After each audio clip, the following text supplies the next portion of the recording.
Good morning dear students. कल के video में हमने 9 क्वेश्चंस तक क्वेश्चन सोल्व कर लिए थे।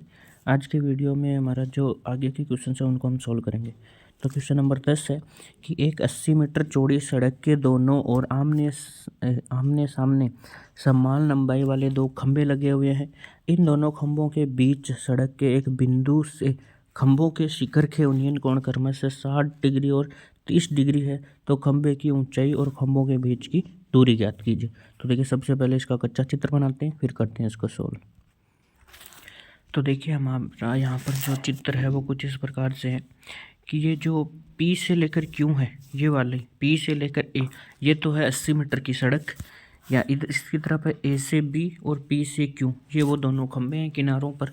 और यहाँ पे बिंदु S है, ठीक है, ये बिंदु जिसका इन खंभों के शिखर के साथ जो उन्नयन कोण है वो एक तो 60 डिग्री है और दूसरा 30 डिग्री है। ठीक है, तो इस तरीके से अपना ये कच्चा चित्र हमने बना लिया है। ठीक है, फिर देखिए भाषा क्या लिखेंगे। तो यहाँ पर हम भाषा लिखेंगे कि माना P से लेकर A 80 मीटर की दी गई सड़क है तथा A से B, AB और PQ है वो समान लंबाई के खंभे हैं, जो कि हमें प्रश्न में दे रखा है कि दोनों खंभों की लंबाई समान है। तथा बिंदु S है वो सड़क पर स्थित कोई बिंदु है जिससे खंभों के शिखर के जो उन्नयन कोण है वो क्रमशः 60 डिग्री और 30 डिग्री है। ठीक है, यह हमें प्रश्न में दे रखा था, जिसको हमने एज्यूम करके ये चित्र बनाया। जो दे रखा था उन्हीं डाटा से हमने चित्र बनाया, और चित्र बनाते वक्त हमारे मन में जो भी कुछ इन चित्र से संबंधित डाटा थे वो हमने यहाँ पर लिख दिया कि ये सब हमने किया है। अब देखो हम मान लेते हैं कि माना कि खंभों की जो लंबाई है वो है x मीटर। अब दोनों खंभे बराबर है तो AB और PQ दोनों का ही मान क्या हो जाएगा, x मीटर। ठीक है, तो यहाँ तक अपन ने ये एज्यूम कर लिया है। तो इसका मतलब हो गया कि ये वाला भी x मीटर है और ये वाला भी x मीटर है, दोनों ही x है। दूसरी बात देखिए, यहाँ पर हमें कॉमन भुजा नहीं दे रखी। जैसा कि हमने नोट्स में पढ़ा था कि दो त्रिभुज बनेंगे तो एक भुजा कॉमन होंगी। यहाँ पे कॉमन नहीं है, लेकिन इनडायरेक्ट तरीके से ये दोनों भुजाएं कॉमन है। कॉमन का अर्थ होता है दोनों का मान एक समान होना। ठीक है, तो यहाँ पर देखिए AB और ये जो PQ है इन दोनों का मान एक समान है, तो ये भुजाएं कॉमन है। हम इन दोनों त्रिभुजों में इसी भुजा का मान निकालेंगे और बराबर करेंगे। तो इसके लिए हमें एक भुजा दी हुई होनी चाहिए। तो हमें जो नीचे भुजा दे रखी है ये बड़ी भुजा दे रखी है, जो हमारे एक त्रिभुज में काम नहीं आ रही। तो हम इसको देखो टुकड़ों में तोड़ देते हैं। मान लेते हैं कि ये जो है वो y मीटर है। ठीक है, तो बताइए इस 80 में से अगर y चला गया तो ये वाली कितनी बच जाएगी, 80 माइनस का y। ठीक है, इसका मतलब AS तो 80 माइनस वाई होगी और PS है वो y मीटर हो गई। तो यहाँ पर लिख लेते हैं हम तथा, चूँकि तथा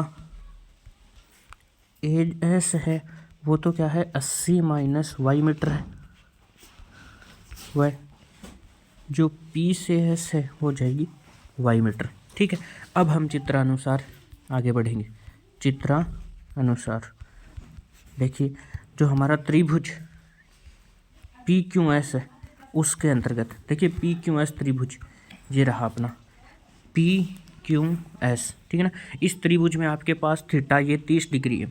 अगर ये 30 डिग्री है तो ये सामने वाली भुजा तो हो गई लंब, यह हो गई आधार और यह हो गई कर्ण। अब आपके पास यहाँ पे y और अक्ष दो ही चीज़ें हैं, कर्ण के बारे में कुछ बात नहीं हुई है। तो लंब और आधार, इसके लिए आप लोग ये काम है टेन थीटा। तो देखिए tan theta is equal to, अब टेन थीटा होता है लंब बट्टा कर्ण, तो लंब तो है PQ और आधार होता है बट्टा आधार, तो PS अपना है आधार। अब देखिए यहाँ पर जो थीटा की वैल्यू है वो आप देख सकते हो कि यहाँ पर 30 डिग्री है। ठीक है, और लंब अक्ष है और ये y है, तो आप वैल्यू पुट कर दीजिए। तो यहाँ से हो जाएगा 30 डिग्री बराबर P से लेकर जो Q है वो हमने x मान रखा है और PS है वो हमने y मान रखा। ये आप कुछ भी मान सकते हो। अगर कुछ मानते नहीं हो तो इन भुजाओं का नाम ही पड़ा रहने दे सकते हो। भुजाएं भी आप त्रिभुज का नामकरण भी अपने हिसाब से कर सकते हो। बस एक तरीका आपको बताया जा रहा है कि आप इस तरीके से कर सकते हो। ठीक है, अब 30 की वैल्यू आप जानते हैं कि 1/√3 होती है, बराबर अक्ष अपोन में y। यहाँ से आप अक्ष या y की वैल्यू निकालोगे तो देखिए वज्र गुणा करेंगे तो y बराबर आ जाएगा √3x, देखिए अक्ष √3। ठीक है, ये मीटर में, ये हमारा y निकल कर आ गया है। ठीक है, वैसे हमें यहाँ से देखो अक्स निकालना है, क्योंकि अक्स जो भुजा है वो कॉमन है, तो हम यहाँ से अक्स की वैल्यू निकालेंगे तो अक्स बराबर आ जाएगा y/√3। ठीक है, इसको दे देते हैं नाम समीकरण 1। उसके बाद दूसरा त्रिभुज से हम अक्स की वैल्यू फाइंड आउट करेंगे। तो देखिए इस वाले त्रिभुज में, त्रिभुज का नाम हो जाएगा ABS। ठीक है, देखिए यहीं साइड में कर देता हूँ मैं। त्रिभुज ABS में देखिए यहाँ पर भी आप त्रिभुज जब ABS में लगाओगे, ये त्रिकोणमितीय अनुपात, तो आपको अक्स दे रखा है और ये 80 माइनस का y, तो यहाँ पर 60 डिग्री ये दे रखा है कोण। तो इस कोण के लिए ये वाली जो भुजा है वो तो लंब होगी, नीचे वाली भुजा आधार होगी, तो फिर tan थीटा काम में लिया जाएगा।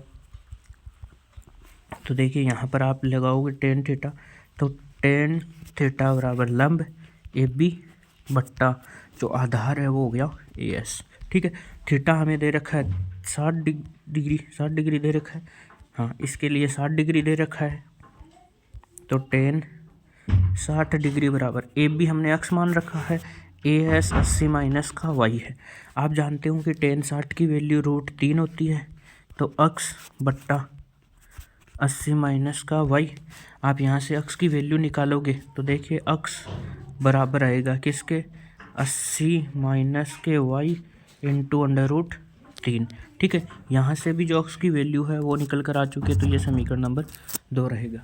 और अक्स की वैल्यू हम पहले भी निकाल चुके हैं, तो हम क्या करेंगे, समीकरण 1 तथा 2 से, 1 तथा 2 से। तो देखो एक जो समीकरण है हमारी, उसमें अक्स बराबर है y/√3, y/√3। ठीक है, बराबर जो अक्स की वैल्यू यहाँ पर है वो है 80 माइनस का y और इंटू √3। ठीक है, आप √3 को इस तरफ लेके आओगे तो ये गुणा हो जाएगा, तो y बराबर 80 माइनस का y और √3 गुणा √3। ठीक है, तो यहाँ से आ जाएगा y = 80 माइनस वाई, √3 से √3 गुणा होगा तो 3, कोष्टक खोलोगे तो आ जाएगा, देखो 80 3 से गुणा होगा तो 8 × 24 और 0 ऐसे कैसे, माइनस के 3y, माइनस का 3y इस तरफ आएगा तो प्लस का हो जाएगा, तो 3y + y बराबर 240। ये हो गए 4y बराबर 240। 4 का भाग दोगे तो y का मान आएगा 60। अगर y का मान 60 आ गया तो आप y का मान समीकरण 1 में या 2 में रखो, तो y का मान समीकरण 1 में रखने पर देखिए समीकरण जो 1 है हमारी वो ये दे रखी है। ठीक है ना, y का मान आप जैसे ही 60 रखोगे तो अक्स की वैल्यू आएगी, तो देखिए अक्स बराबर y/√3 हमारी समीकरण है, y का मान 60 आया तो अक्स बराबर 60/√3। √3 है तो ऊपर नीचे √3 से मल्टीप्लाई कर दो, कोई फ़र्क नहीं पड़ेगा, तो अक्स बराबर आ जाएगा 60 गुणा √3 बट्टा √3 से √3 होगा तो 3 और 3 का भाग इसमें 60 में जाएगा, 20 × 60 √3। √3 की अगर वैल्यू पुट करना चाहे तो कर दीजिए 1.732। ठीक है, यहाँ से आप गुणा करोगे तो देखिए गुणा करोगे तो 1 0 तो ऐसी कैसी लग जाएगी, 2 को 2 से करोगे 4, 3 से करोगे 6, 7 से करोगे 14 का 4 पावर 1, तो हम 2 और 1 3। देखो 1 2 3 अंक बाद में दशमलव, तो 1 2 3 यहाँ पे दशमलव लगेगी। ठीक है, दशमलव के बाद में 2 अंक काफ़ी होते हैं, तो 34.64 मीटर। ठीक है, तो ये हमारा आंसर हो जाएगा। तो अक्स और वाई की वैल्यू आ चुकी है, तो यहाँ से हम लिखेंगे, देखो अर्थात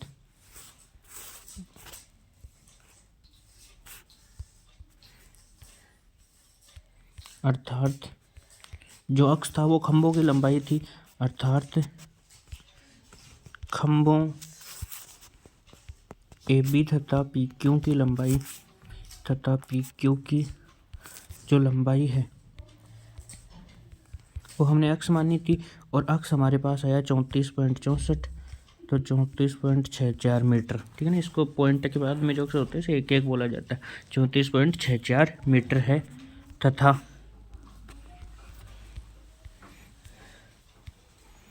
खंभों के बीच की दूरी, देखो खंभों के बीच की दूरी दो दूरियां हैं, एक PS है तथा दूसरी AS है। ठीक है, तो जो हमारे पास PS था वो तो हमने y माना था, देखिए यहाँ से PS है वो तो हमने y माना था, और जो y की वैल्यू है वो हमारे पास 60 आ गई है। ठीक है, तो आप यहाँ से इनकी वैल्यू भी लिख सकते हो। जो PS है वो है y के बराबर और y आया है 60 मीटर। ठीक है, देखिए यहाँ पर अपने y निकाला था, ये रहा 60 आया था।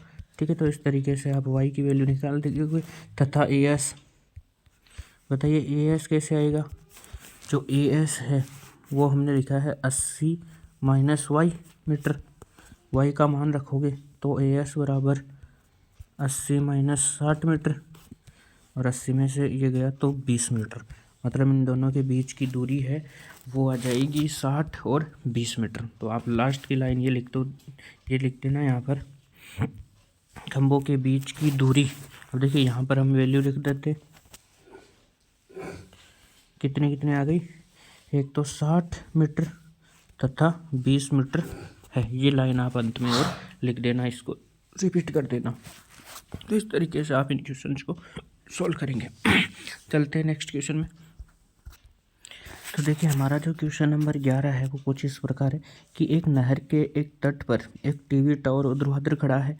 टावर के ठीक सामने दूसरे तट से एक अन्य बिंदु से टावर के शिखर का उन्नयन कोण 60 डिग्री है। जैसा कि देखिए इसका चित्र दे रखा है, ये नहर है B से लेकर D तक। ठीक है, यहाँ पर ये टावर खड़ा हुआ है और ये बिंदु कोई D है जिसका ये शिखर के साथ जो उन्नयन कोण है वो 30 डिग्री दे रखा है। ठीक है, और उसके बाद सामने वाला बोल रहा है कि इसी पर टावर के ऊर्ध्वाधर खड़ा, टावर के ठीक सामने दूसरे तट के एक अन्य बिंदु से टावर के शिखर का जो उन्नयन कोण है वो 60 डिग्री है। इसी तट पर इस बिंदु से 20 मीटर दूर। तो देखिए इसमें ये दे रखा है, एक मिनट, ये हमारा टावर है। ठीक है, और ये इसकी जो नहर के एक तट पर एक टीवी टावर ऊर्ध्वाधर खड़ा है, टावर के ठीक सामने दूसरे तट के एक अन्य बिंदु टावर के शिखर का उन्नयन कोण 60 डिग्री। तो देखिए नहर इतनी ही है कि नहर इतनी सी ही है। ठीक है, तो ये 60 डिग्री का कोण यहाँ पर है। अब आगे की लाइन है वो कि टावर के ठीक सामने 60 डिग्री तट के इस बिंदु से 20 मीटर दूर और इस बिंदु को मीनार के पाद बिंदु से मिलाने वाली रेखा पर स्थित, मतलब इसकी अगर अपन आधार को मिलाते हुए रेखा खींचे तो इस नहर के इस बिंदु से इस तरफ 20 मीटर दूरी पर ये एक बिंदु है और इसका जो उन्नयन कोण है वो है 30 डिग्री। ठीक है, जो 30 डिग्री दे रखा है। तो अब हमें जो प्रश्न है वो हमारा प्रश्न ये है कि इसको मिलाने पर जो उन्नयन कोण है वो 30 डिग्री है, तो इस टावर की ऊंचाई और नहर की चौड़ाई ज्ञात कीजिए। ठीक है, इसका मतलब हमें ये जो टावर है इसके अंतर्गत ये इसकी ऊंचाई मतलब AB पूछी है और ये B से लेकर C तक इस नहर की चौड़ाई पूछी है। तो देखिए इसको हम त्रिभुज के रूप में चित्र बना लेते हैं और फिर इसको सोल्व करते हैं। तो देखिए हमारा जो क्वेश्चन है उसका चित्र कुछ इस प्रकार का है। A से लेकर B तक जो है वो है टावर, B से C तक की है नहर। ठीक है, और यहाँ से C से D तक की दूरी है 20 मीटर। ठीक है, नहर के इस बिंदु C से जो उन्नयन कोण है वो 60 डिग्री है और बिंदु D से जो उन्नयन कोण है वो 30 डिग्री है। हमें क्या करना है, इस टावर की ऊंचाई और इस नहर की चौड़ाई ज्ञात करनी है। मतलब हमें A से लेकर B की दूरी और B से लेकर C की दूरी ये ज्ञात करनी है। तो देखिए जैसे कि हमने पढ़ा था कि इसमें जितने भी चित्र बनेंगे उनमें लगभग एक भुजा कॉमन होगी। कॉमन का मतलब ये है कि उसका मान समान होना चाहिए। ठीक है, वो दोनों त्रिभुजों में, जैसे हमने पिछला क्वेश्चन देखा था उसमें वो दोनों त्रिभुजों में भुजा काम में नहीं आ रही थी लेकिन उसका मान समान था। तो जो कॉमन है हम उसी की वैल्यू फाइंड आउट करेंगे दोनों त्रिभुजों में और उसी को इक्वल कर देंगे। तो देखिए ABD इस त्रिभुज में ही हम AB की वैल्यू निकालेंगे और ABC इसमें भी हम AB की वैल्यू निकालेंगे। एक ही चीज़ की वैल्यू दो जगह निकल के आ रही है तो समान ही होगी, तो हम दोनों में से निकाल के बराबर कर देंगे। तो देखिए इसमें कुछ लिख लेते हैं भाषा। तो देखिए इसमें हम भाषा कुछ इस प्रकार लिखेंगे कि दिया गया है A से लेकर B है वो है हमारा टावर। ठीक है, दिया गया टावर है। BC है वो नदी की चौड़ाई है। तथा बिंदु जो डी है वो सी से 20 मीटर की दूरी पर स्थित है, जो हमें प्रश्न में दे रखा है। अगर 20 मीटर की दूरी पर स्थित है तो सी से डी के बीच की दूरी 20 मीटर होगी। देखो बिंदु सी से टावर के शिखर का जो उन्नयन कोण है सी बिंदु से 60 डिग्री है और डी बिंदु से 30 डिग्री का है। ये चीज़ें हमें दे रखी है। तो अब हम इन त्रिभुजों में त्रिकोणमितीय अनुपात लगाएंगे। सबसे पहले अपन ए बी और सी वाला त्रिभुज देखते हैं। तो इस त्रिभुज में तो देखो चित्रानुसार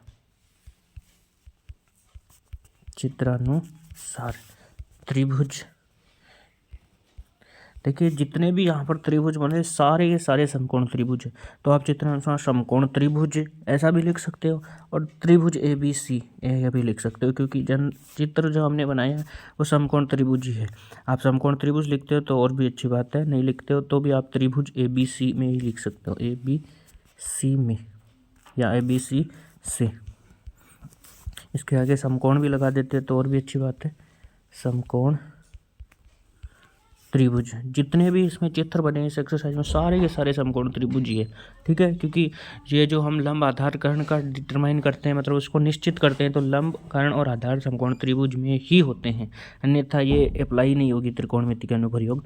तो इस त्रिभुज में देखिए यहाँ पर आपको पता है कि इस एंगल के लिए भुजा ये सामने वाली लंब होगी, ठीक है, लेटी हुई रेखा है वो आधार होगी, ठीक है। देखो हमें इस भुजा की माप दे रखी है, जो पूछी है वो भी इसी भुजा पे आ रही है और एक ये भुजा पूछी है, तो ये दो भुजाएं हो गई अपने पास। इन दोनों भुजाओं का कोई काम नहीं है, ठीक है, तो हम इनको कैलकुलेशन में काम में ही नहीं लेंगे, ठीक है। तो जो हमारी दोनों भुजाएं, एक लंब है एक आधार है, ठीक है, तो हम बस इनको ही लंब और आधार का हमें पता है टेन थीटा में काम में आता है, तो tan theta is equal to, तो देखिए यहाँ पर जो लंब है वो तो है ए से लेकर बी और आधार है बी सी, ए बी बट्टा बी सी। तो देखिए थीटा की जो वैल्यू है वो दे रखी है हमें 60, जो थीटा है वो दे रखा है 60, पहले वाले के लिए 60 ही है।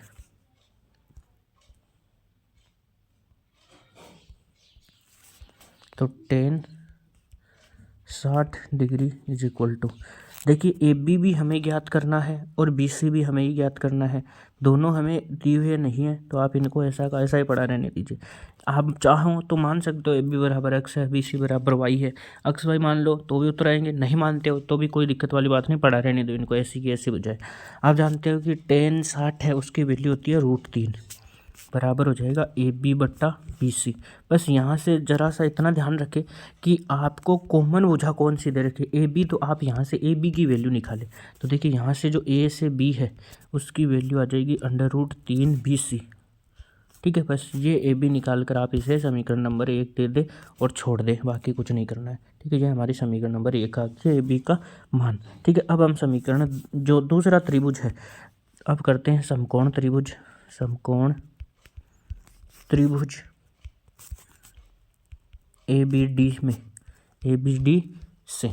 तो देखिए यहाँ पर भी हमारा जो समकोण त्रिभुज ए बी और डी, तो समकोण त्रिभुज ए बी और ये जो ये वाला त्रिभुज बन रहा है उसमें थीटा ये दे रखा है, और इस थीटा के लिए ये वाली जो भुजा है वो लंब है और ये वाली भुजा क्या है, आधार, ठीक है। तो बस ए बी बट्टा ए डी बी डी हो जाएगा, ए बी बट्टा यहाँ से हो जाएगा टेन थीटा बराबर ए बी बट्टा ए डी, ठीक है।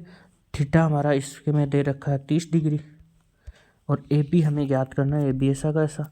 ए डी की अपन देखो यहाँ से वैल्यू लिख सकते हैं, जो ए से लेकर ए डी नहीं बी डी है, ये बी डी, यहाँ पे बी डी आएगा भाई,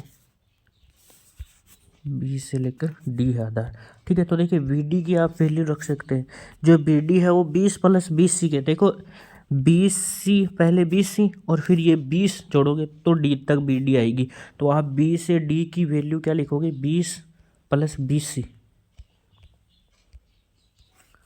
20 + 20 सी, ठीक है। टेन 30 की वैल्यू यहाँ से आप पुट करोगे तो 1/√3 बराबर आएगा ए बी बट्टा 20 + का 20 सी। यहाँ से आप ए बी की वैल्यू फाइंड आउट करोगे तो आ जाएगा 20 + 20 सी बट्टा √3। ये हमारे पास आ चुकी है समीकरण नंबर 2, ठीक है, ये हमारी है समीकरण नंबर 2, ठीक है। समीकरण 1 से भी ए बी आया है और 2 से भी ए बी ही आया है। अगर दोनों ए बी है तो ये दोनों बराबर होंगे, तो इसको आप दे दीजिए समीकरण नंबर 2। ठीक है, तो अब आप करेंगे समीकरण 1 तथा 2 से। देखिए समीकरण जो 1 है उसमें जो हमारा ए बी आया है वो है √3BC, √3BC। ठीक है, और यहाँ से जो ए बी आया है वो है 20 + BC बट्टा √3।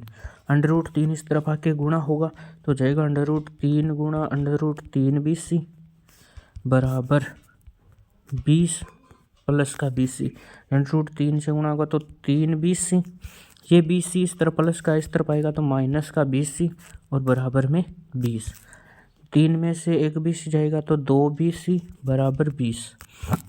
2 का भाग दोगे तो BC बराबर 10 मीटर। ठीक है, और आप देख रहे हो कि जो BC है वो क्या है, नहर की चौड़ाई। ठीक है, जो हमारी नहर है, ये रही नहर, B से लेकर C वो हमारी नहर है और इसका जो मान है वो आ गया है 10 मीटर। ठीक है, अब आप ये जो नहर की चौड़ाई का मान है तो ये आप रख दीजिए समीकरण 1 या 2 में रख दीजिए। तो हम समीकरण 1 में रख रहे हैं।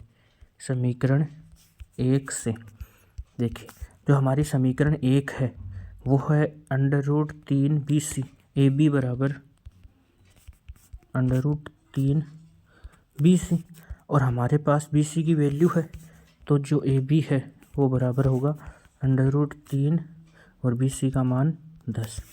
आप जानते हो कि √3 की वैल्यू होती है 1.732 और गुणा में है 10, तो आप गुणा करोगे तो दशमलव है वो एक अंक इस तरफ खिसकेगा तो हो जाएगा 17.32 मीटर।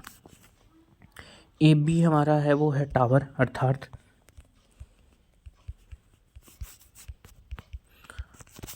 टावर ए बी बराबर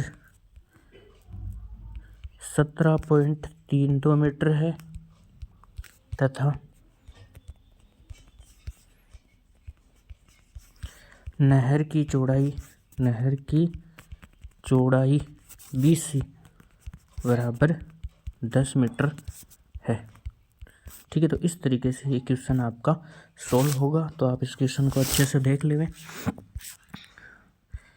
स्टेप वाइज स्टेप सारी लैंग्वेज लिखा दी है इसमें। ये हमारा डायग्राम था। तो हमारे इस क्वेश्चन के साथ ही क्वेश्चन नंबर 11 तक के क्वेश्चन कंप्लीट हो गए हैं।